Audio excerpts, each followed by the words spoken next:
Benvinguts a nit. Soc Jaume Geli, ell és Pilar Ferrés i junts hem unit forces aquí. Hem fet un diàleg. Hem fet un diàleg plàstic amb peces que comencen sent d'un i d'altre però que acaben sent dels dos. I aquí entreu vosaltres, que heu d'esbrinar o no quines són d'un i quines són de l'altre, no? I el diàleg, si us sembla, o... Sí. Els materials, d'entrada, cada un, evidentment, té unes afinitats. Tenim uns materials que, en el cas de la Pilar, jo crec que és el tèxtil, el paper, la fibra. En el meu potser seria més el metall, la pedra, la fusta. Però segurament ens uneixen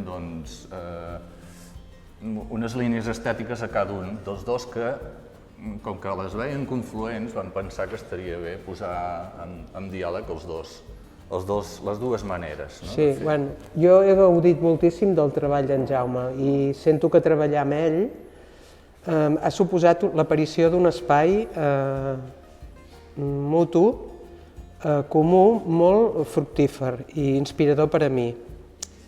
Admiro d'en Jaume la forma que té de treballar amb la matèria tan honesta i instintiva i el fet que, igual que la meva, la seva obra explora els materials per revelar-ne una essència quasi primigènia, que hi batega i s'expressa de forma pura, quasi en brut, sense amagar les imperfeccions i sense grans pretensions estètiques.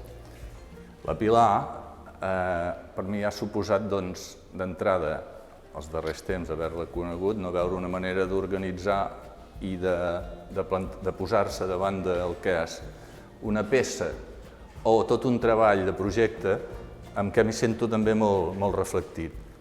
D'altra banda, també veig que, tal com agafa la matèria i la respecta a la vegada que la posa al límit i la provoca i li dona una altra dimensió més enllà del que seria pintura, escultura, sinó que sempre quedes en aquest dubte de en què i sobre què està treballant. Això és el que la fa molt veraç, no?